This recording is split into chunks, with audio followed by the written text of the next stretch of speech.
is Lauren Donker, and I am the History Museum interpreter here at the Museum of Ontario Archaeology. And today I was going to talk about the Haley's Pond archaeological site. So archaeologists have recovered more than 13,000 artifacts from the Haley's Pond site, a few of which I have here to show you today. So the site was a small historic neutral cabin site which was revealed in 1988. So the site was found during test pit survey of a woodlot off of a Highway 403 off-ramp. So Haley's Pond actually lies entirely within the Highway 403 construction zone, which is why it was recommended for mitigation and everything was taken out, which actually goes back to my last talk where I talked about how archaeologists must recover heritage material. It cannot just be built over top of. And this is part of our responsibility. Heritage material must be protected. So to begin with, I should explain the term neutral, which is what this site is. So it's a historic neutral cabin site. I will be using it throughout the talk, but it is a very complicated term. Dr. Neil Ferris explains it more effectively in his Lawson site talk, which you can go back and watch on our Facebook or our YouTube channel. So I use this term, as does the Haley's Pond site report, only because we do not know what the people actually called themselves. Anyway, so back to the Haley's Pond site. So this site is thought to have been occupied around 1620 into the 1630. So this site is located in Brantford, and the site forms part of a cluster of sites in the Fairchild and Big Creek drainage systems. So there are a number of sites within the Haley's Pond site, within 5 kilometers of the Haley's Pond site, although only one other, I believe, has been excavated. So one of these sites is the Stratford site, and this is a village that has not been excavated except for surface collections, which have been ongoing for years. It is dated to roughly the same time period as Haley's Pond, and given... Sorry, cut out for a second. So given the juxtaposition and relative ages, it seems probable that they are related. In addition to this site, there are similarities between the assemblages of Haley's Pond and other southwestern Lake Erie drainage basin sites. So the Haley's Pond excavations revealed a total of 14 features, 2 of which were fireplaces. So 2 houses are believed to have been on this site, indicated by post-mold patterns. Post-molds are bits of soil where, surprising as posts once were. And so it's obvious, because, not obvious I shouldn't say, but archaeologists can find these because the soil is either a different texture or a different color. And this is because the wood where the post once was had rotted away and changed the composition of the soil. Yeah, so based on the pattern of these post molds, so the placement, archaeologists can guess at the size, type, and number of structures that were there. So from these post mold patterns, specifically at the Haley's Pond site, there were thought to be 2 houses, one that was a little bit bigger and then a smaller one, which is where a lot of the artifacts were actually recovered. And this small one is thought to have been about 6 by 7 meters. So, as I said, the smaller house of the 2 revealed a lot of the artifacts, and specifically it had 2 hearths, so there's an interior one and an exterior one. Specifically, a lot of the projectile points were found here, and one interpretation for this occurrence is that the points were actually brought into the house with the projectile points actually still embedded in the meat, so whatever they had hunted, the points were broken off and brought back into the house. So lithics actually make up 31% of the excavated material, ceramics make up most of the remainder at 69%, and then there are European trade goods found here as well, although they make up less than 1% of the material recovered. So of the ceramics, a small portion were learner pots, sometimes also called miniature pots, and these kinds of vessels are excellent examples of the process of craft learning. So the vessels represent the work of either children or perhaps unskilled adults. So several characteristics typical of these pots indicate that they were made by unskilled individuals. So clays are poorly prepared and mixed, frequently causing drying cracks. Vessel walls are lumpy, so they're poorly finished and of uneven thickness, and the decoration is inconsistent, either unevenly or asymmetrically applied. So archaeologists often recognize learner pots and can distinguish between them and regular smaller vessels because of their fine textured fabric. So as the potter became more skilled, the irregularity lessened. These pots were likely not used for cooking, as the irregularity would have created weak points when they were heated. So the small size and holding capacity would have limited their usefulness as well. They were not suited for most utilitarian tasks. They served only or primarily learning purposes.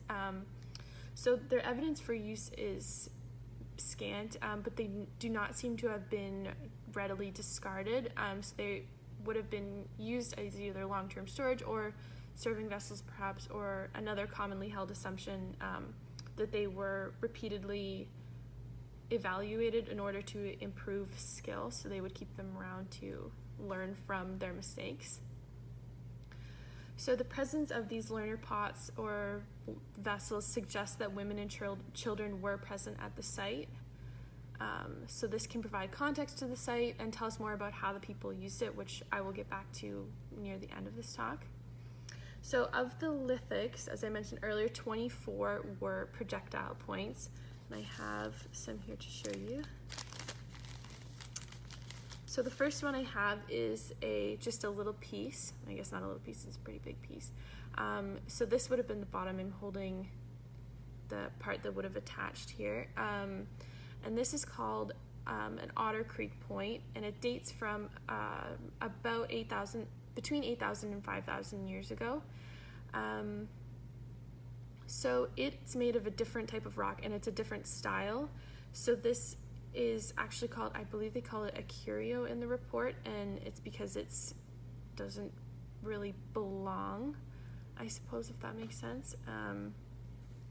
So the remaining points are Daniel's triangular points, which are common on neutral sites from circa 1550 AD and onwards.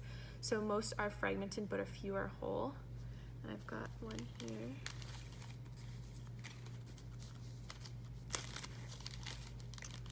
So this one is almost whole, and as you can see, hopefully you can see, it is serrated.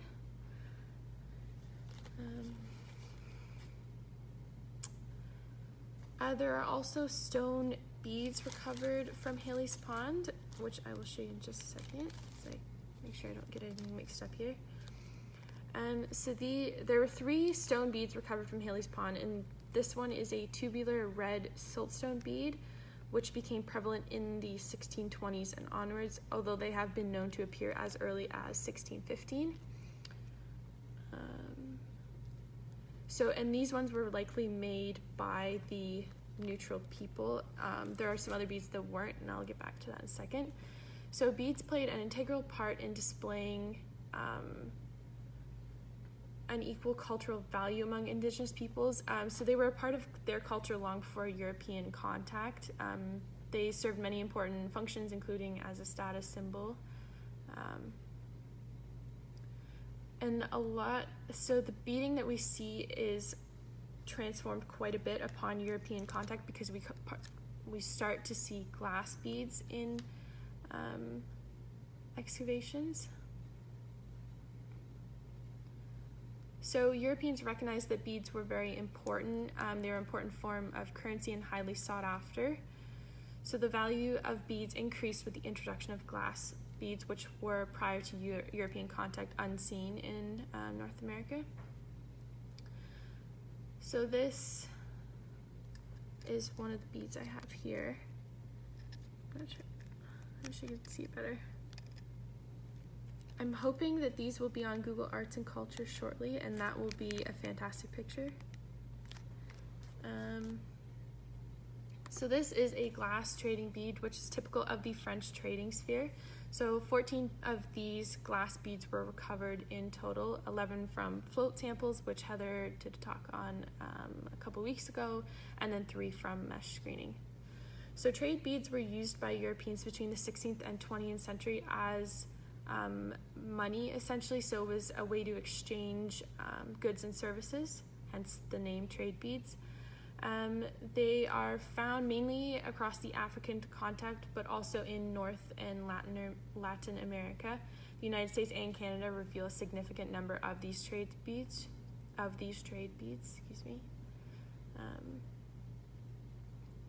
So these beads were produced across Europe, and literally tons were made. They were produced by creating small designs in these glass canes that were then cut and molded onto a core of.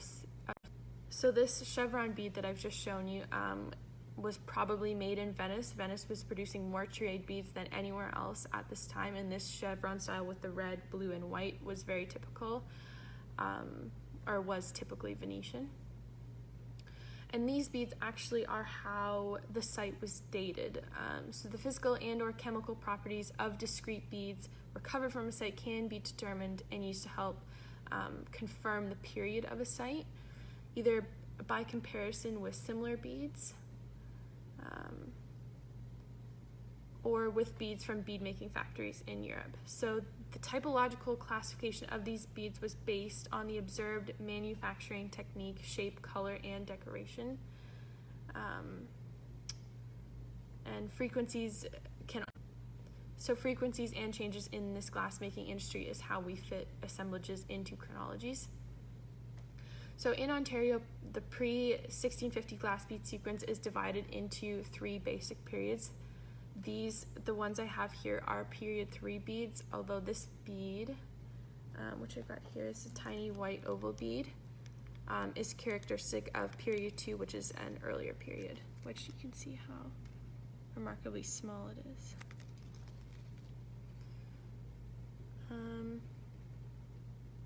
So additionally, trade beads can be used in combination with other artifacts to tell us about how this site was used. So the scarcity of trade beads suggests that perhaps ceremonial activities were not performed at Haley's Pond, and that perhaps the function of the site was oriented towards specific seasonal activities such as harvesting nuts and or hunting deer. There were actually 80 bones recovered from the site that were identified as white-tailed deer, and they were found scattered across the site. This is very typical of neutral sites, as in most, deer is the predominant species recovered because this was a very large food source for them.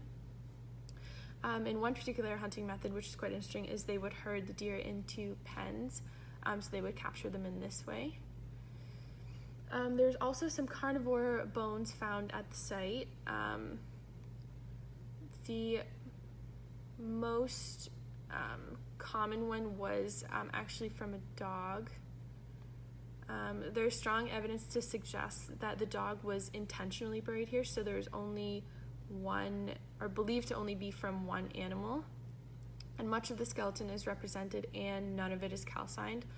And although there were no grave goods or any offerings attached to it, it's still thought that it was intentionally interned here. So I've got the bag of some of the bones here. You can see this is a jawbone. There's a little tooth here.